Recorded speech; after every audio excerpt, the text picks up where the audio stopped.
Hello, so in today's video we are going to study about the whole process of a private placement. Now understand that when we talk about raising capital, a company has different various modes by which the company can raise capital, and one of such mode is private placement. Now, when it comes to a public company, the public company can go and issue the shares to the public. There is no restriction on it. It can go and raise the capital very easily from the public. But when it comes to a private company, the private company is not allowed. In fact, if you remember the definition, prohibits the issue of securities to the public.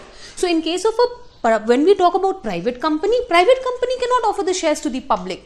So for a private company, the way to raise capital apart from bonus and rights issue is only through a private placement.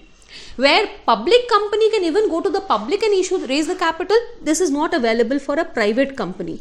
So the only mode of raising capital for a private company is through a private placement. Apart from bonus, or in bonus actually we don't even get capital and right shares, we only have the concept of private placement. So that means this private placement, is it applicable to private company? This section, will it be applicable? Yes. Will it be applicable to a public company?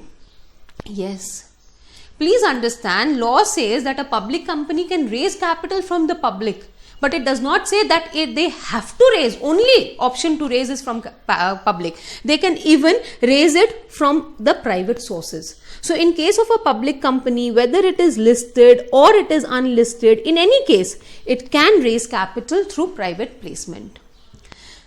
Now, what is this whole concept of private placement? Before that, let me tell you what we are going to study here is section 42, which tells us everything relating to private placement. And this will be read along with rules. What rules? Companies,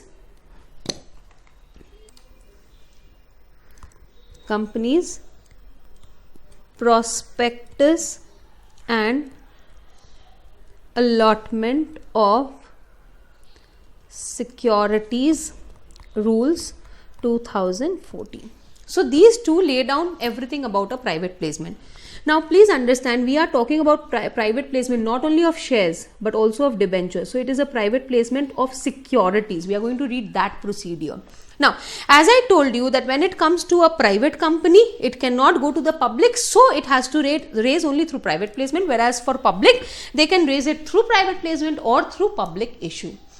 Now, when I talk about private placement, what it actually is that instead of going to the public, I just have a select group of people, obviously a certain number of people. I am just going to offer them my shares and raise capital from this select group. This is private placement. To a select group of people, I know my relatives, my directors, their kith and kin, their friends, my friends, from this very small group of people, I'm going to raise my capital. That is, I'm not going to go to the world at large, but rather I'm just going to go to this select group of people, and this select group of people is known as identified persons. We call them, under this section, we call them as identified persons. So what is this select group of people? What is this? How many people can I say that it is select group of people? This identified person should not exceed 50 or such higher number as specified in a financial year. So the section says that the identified persons cannot be more than 50. So what is the maximum number of identified persons? 50. Now, when we say it cannot be more than 50 or such higher number as may be specified, as per the rules, the number specified is 200. So 200 in a financial year. Please understand, financial year. If I would have written year, it would have been calendar year, which would have been from January to December. But what I have written, financial year. So from April to March, I am talking about. So from April to March, the maximum number of people I can give is 50 as per the rules, 200. And as it is already given in the section that you can give a higher number, so what is the higher number? 200. So in a financial year, I cannot make the offer to more than 200 people.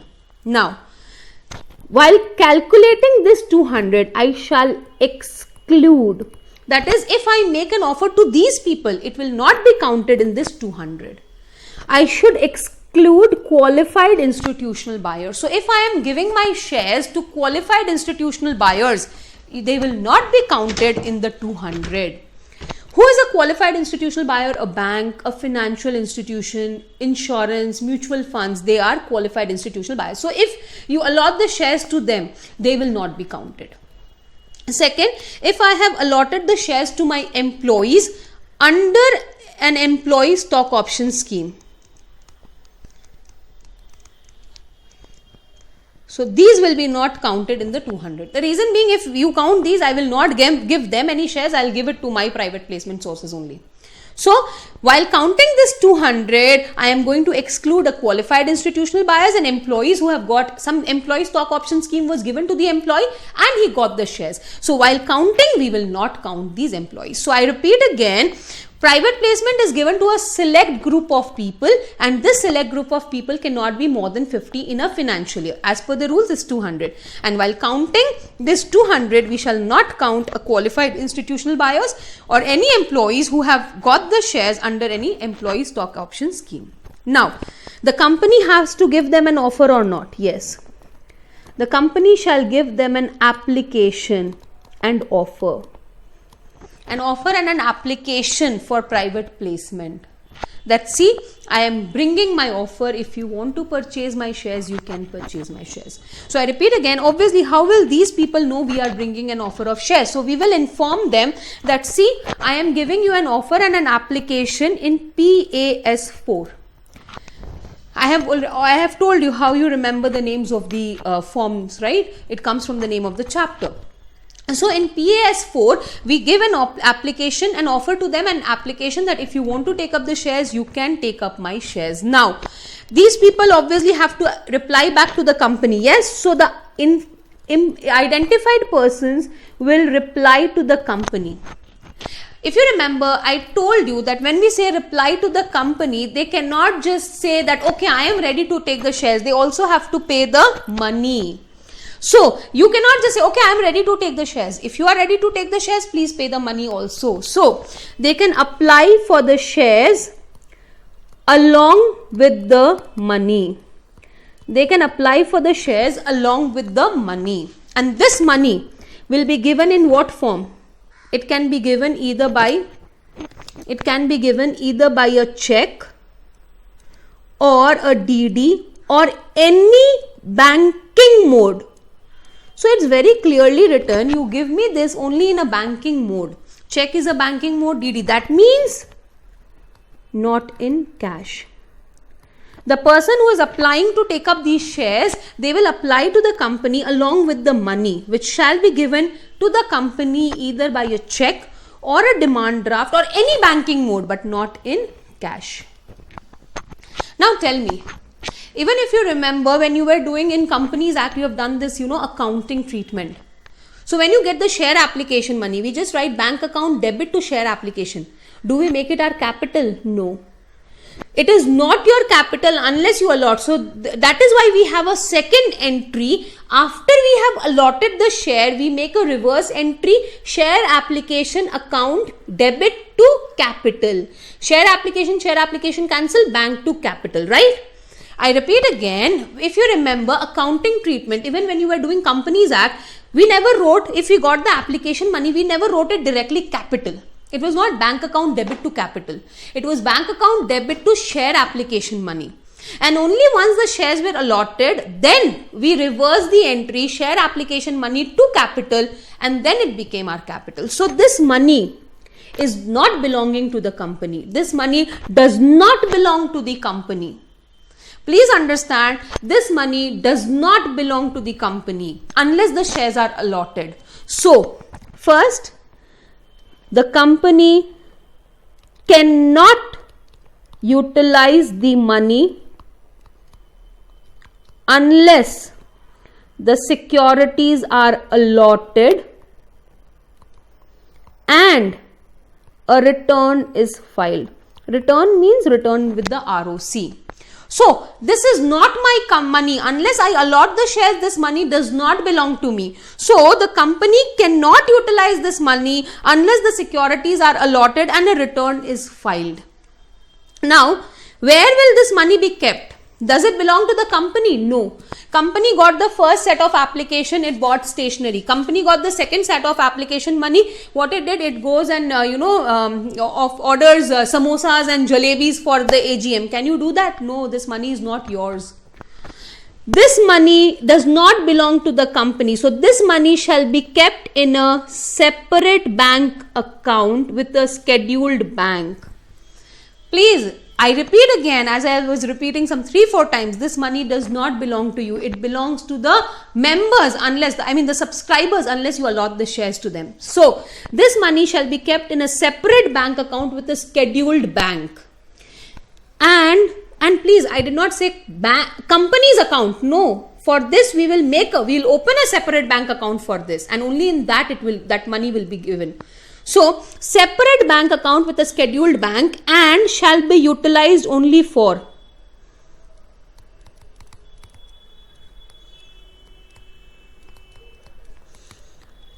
adjustment against allotment. That is, if I have allotted the shares, then it will become the capital, the entry for adjustment will be passed. Or if I am unable to allot, can I keep the money? No. So, for the refund, if company fails to allot. So, please understand, this company, the money does not belong to the company, shall be kept in a separate bank account and can be utilized only for adjustment against allotment or a refund if the company fails to allot. So, please understand, the money that I am receiving, first of all, it cannot be received in cash, it must be in any banking mode. It is not my money, so I cannot utilize this money unless the securities are allotted and the return is filed. This money shall be kept in a separate bank account and can be used only for adjustment against allotment, or if I fail to allot, for refund of money. I hope till this point it is clear to everyone. Now, from the date of receiving the application money, within 60 days, I must what? Allot the securities. So, I repeat again, within 60 days from the date I have received the money, I should allot the security. So, there is a time limit, obviously. Otherwise, you will keep it for months and months and months and my money will be blocked. So, from the day I have received your money, it is the obligation of the company within 60 days to allot the securities. If you are not allotting, if you are not allotting the securities, within 15 days, you must what? Refund all the money that you have received. So, I repeat again, within 60 days from the date you have received the money, it is the duty of the company to allot the securities. At least you should say that I have received these many securities. If you fail to do so, within 15 days, you should refund my money. If you fail to refund, you have to pay interest at the rate of 12% from the end of the 60 days. That means here the day 60 days ends. I am giving you grace time, but if you fail to refund within this date, from this day you have to pay me interest at the rate of 12% per annum till the day the default is going on.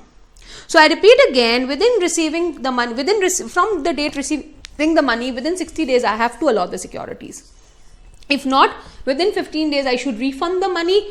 If not, I will have to pay interest at the rate of 12%. Is it clear to everyone? Yes? Is it clear to everyone? Yes? Now, let us take a situation. There is already one existing private placement going on, which is not completed. Can I bring new one? No.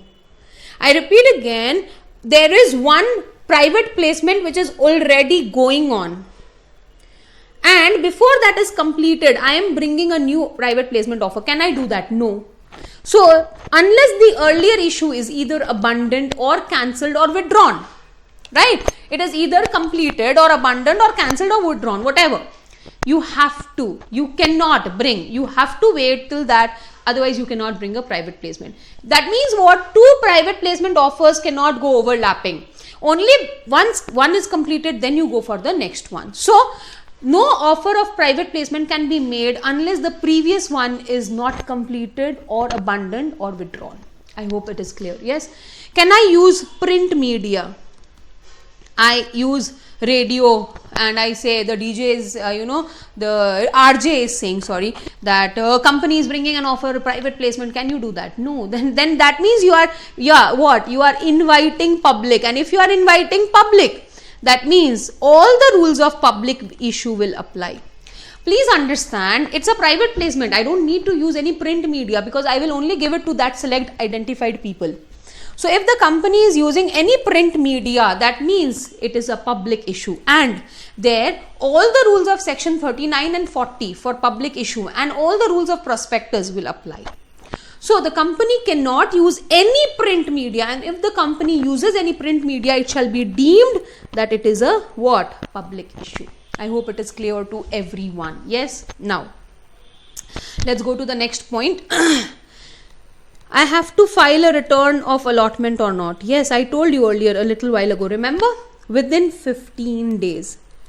In case of allotment, it was 30 days. Here it is 15 days. Within 15 days, I have to file.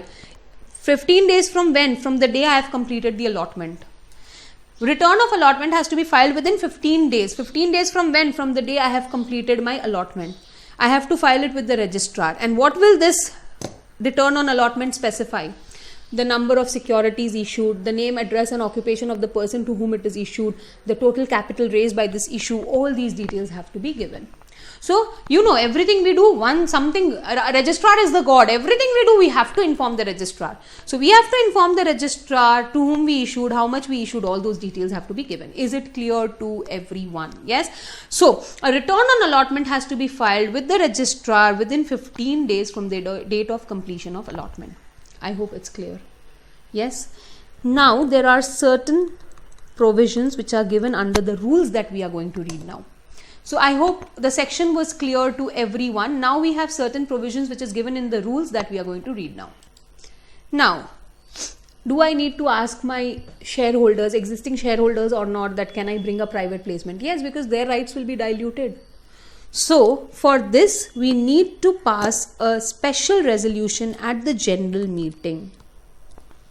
We need to pass a special resolution at the general meeting. Now, it is a business which is a special business, yes or no? So, the notice will also have to give us the details.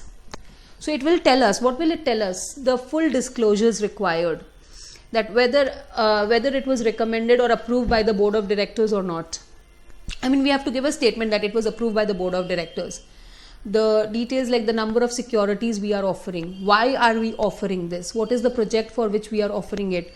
Within what time will we complete this whole project? What is the expected capital that we are going to raise from this? All these details. What is the expected time within which we are going to raise? All these details have to be given. Now, obviously, private placement, it is not that the shares are listed. So, the stock exchange will not determine the price. So, we have to determine the price. So, what was the justification? Let us say I valued my shares at 127. What was the justification for this price? How did we arrive at this price? Why is this price appropriate? Who was the registered valuer who priced this? So, the name and address of the registered valuer and the justification for the price. So, because it is a special business, the notice has to specify, it has to give a statement that we have passed the board resolution, that we are going to raise this capital, the reasons behind it, the amount of capital that we expect to raise, where we are going to use this money, the object for that, raising the money.